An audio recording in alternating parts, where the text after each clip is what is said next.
May hapon. Maayong hapon. May hapon. God bless. God bless. God bless. May hapon. Mga igsuon, di anapoy pahinumdom si Kristo natong tanan. Diri manggod sa ebanghelyo na ay mga kolektor sa tax sa templo ang nangutana kang Pedro. Nagbayad ba inyong Ginoo og tax sa templo? Mga igsuon, for your information, dili na big deal. Kung atong tanawon ang peso equivalent, pila lang ka pesos, gamay ra kay na nga isyo. Ilagyong pakadak-an kay ilang itrap si Kristo. Kung moingon si Kristo, wala nagbayad, sama nato pwedeng makasuhan og tax evasion, kumbaga. Pag abot ana sa dalunggan ni Jesus, kung atong i-paraphrase, mauni ang buot niyang pasabot, nganong i-big deal man na nila nga gamay ra man ang isyuha?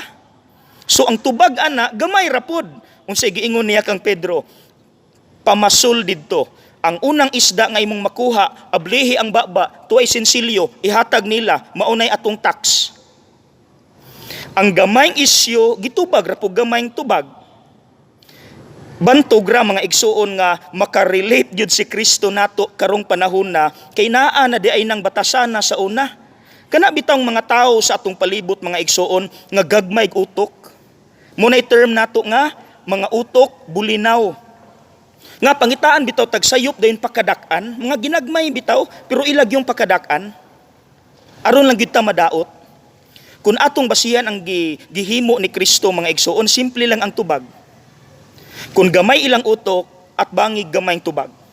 Kumbaga, kung ila kang hilabtan, ayaw palita, pasagde. Kay dako tag utok sila gamay. Naay kanta nga mas makatubag ani, no si balasi. Darao.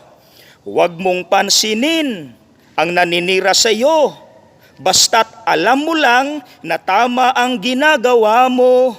Huwag mong isipin, huwag mong dibdibin. Kung papatulan mo, lalo ka lang aasarin. No si balasi. Sino ba sila? Mga gagmay utok, utok bulinaw, ayaw palita, pasagde. Hinuon, iampo sila. Iampo. Okay? Iampo ha? Ayaw palita, pasagde. God knows what you are doing as long as it's good. Go. Pasagdi ang mga tao nga mangitag isyo og pakadak-an. Iampo sila. God bless.